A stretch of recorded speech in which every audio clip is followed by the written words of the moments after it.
একটু ঘুমটা দিতে দাও দাদা। 2026-এও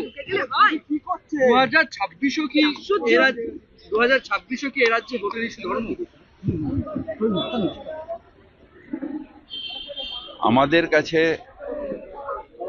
কর্মই ধর্ম, অর্থাৎ যে কর্ম মুখ্যমন্ত্রী মমতা বন্দ্যোপাধ্যায় করেছেন, যে কর্মের জন্য এ বাংলা সব থেকে উপরে উঠে গেছে, সেই কর্মটাই আমাদের কাছে ধর্ম। রাজনৈতিক হিসেবে নিশ্চিতভাবে আমাদের তো যে যার নিজের ধর্ম আছে, ধর্ম বিশ্বাস আছে, কিন্তু সেটা আমাদের ধর্ম হচ্ছে আত্মাকে শুদ্ধ করার একটা পথ, আর কর্ম হচ্ছে মানুষের জন্য কাজ করা। সেই কাজটা নিশ্চিতভাবে আমাদের কর্মের মধ্যে দিয়ে বাংলার মানুষের সেবা হচ্ছে। আজকে স্বামীজির বাড়ির সামনে দাঁড়িয়ে স্বামীজির বাড়ির সামনে দাঁড়িয়ে শুভেন্দু অধিকারী বলেছেন, স্বামী বিবেকানন্দ হিন্দু ছিলেন, তৃণমূলের অধিকার নেই স্বামীজি যে কথা বলার বা আজকের দিনে তাদের কোনো অধিকার নেই। এটাই তো সমস্যা, যে যারা অর্ধ শিক্ষিত তারা স্বামীজির মূল মন্ত্রটাই জানলো না।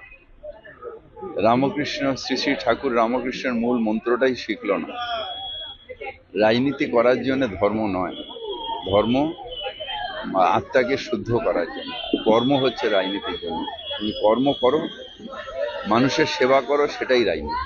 ববিতা, শিবলা স্ট্রিটে স্বামীজির বাড়ির সামনে অভিষেক বন্দ্যোপাধ্যায়ের পোস্টারের মুখে লেখা সাতশো যুবরাজ। শুভেন্দু অধিকারী বলছে বাংলার যুবরাজ একজন, স্বামী বিবেকানন্দ। সেখানেই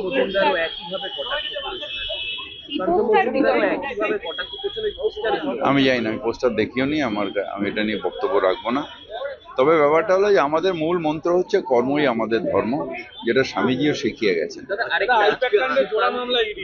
আজকে সুপ্রিম কোর্টে একটা মামলা করেছে ইডি, যার হিয়ারিং হওয়ার কথা রয়েছে। এইটা একটা হিয়ারিং এর বিষয়ে মুখ্যমন্ত্রীর বিরুদ্ধে সুপ্রিম কোর্টে গেছে ইডি। পাশাপাশি শুভেন্দু অধিকারী বলছেন যে কলকাতা পুলিশ কমিশনার সহ আরো বেশ কিছু আধিকারিক তারা ব্যাগ গুছিয়ে রাখেন। দেখুন, এমন লোকের সবাই কথা বলেন যে আমি ওর কোনো জবাব। সুপ্রিম কোর্টে হিয়ারিং একটু ঘুমটা দিতে দাও দাদা। 2026-এও কি এ রাজ্যে ভোটের ইস্যু ধর্ম? আমাদের কাছে কর্মই ধর্ম, অর্থাৎ যে কর্ম মুখ্যমন্ত্রী মমতা বন্দ্যোপাধ্যায় করেছেন, যে কর্মের জন্য এ বাংলা সব থেকে উপরে উঠে গেছে, সেই কর্মটাই আমাদের কাছে ধর্ম। রাজনৈতিক হিসেবে নিশ্চিতভাবে আমাদের তো যে যার নিজের ধর্ম আছে, ধর্ম বিশ্বাস আছে, কিন্তু সেটা আমাদের ধর্ম হচ্ছে আত্মাকে শুদ্ধ করার একটা পথ, আর কর্ম হচ্ছে মানুষের জন্য কাজ করা। সেই কাজটা নিশ্চিতভাবে আমাদের কর্মের মধ্যে দিয়ে বাংলার মানুষের সেবা হচ্ছে। আজকে স্বামীজির বাড়ির সামনে দাঁড়িয়ে স্বামীজির বাড়ির সামনে দাঁড়িয়ে শুভেন্দু অধিকারী বলেছেন, স্বামী বিবেকানন্দ হিন্দু ছিলেন, তৃণমূলের অধিকার নেই স্বামীজি যে কথা বলার বা আজকের দিনে তাদের কোনো অধিকার নেই। এটাই তো সমস্যা, যে যারা অর্ধ শিক্ষিত তারা স্বামীজির মূল মন্ত্রটাই জানলো না। রামকৃষ্ণ, শ্রী শ্রী ঠাকুর রামকৃষ্ণের মূল মন্ত্রটাই শিখল না। রাজনীতি করার জন্য ধর্ম নয়, ধর্ম আত্মাকে শুদ্ধ করার জন্য। কর্ম হচ্ছে রাজনীতির জন্য। তুমি কর্ম করো, মানুষের সেবা করো, সেটাই রাজনীতি।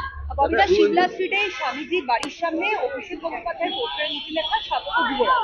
শুভেন্দু অধিকারী বলছে বাংলার যুবরাজ একজন, স্বামী বিবেকানন্দ। সেখানেই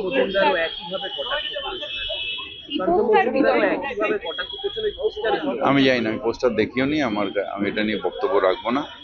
তবে ব্যাপারটা হলো যে আমাদের মূল মন্ত্র হচ্ছে কর্মই আমাদের ধর্ম, যেটা স্বামীজিও শিখিয়ে গেছেন।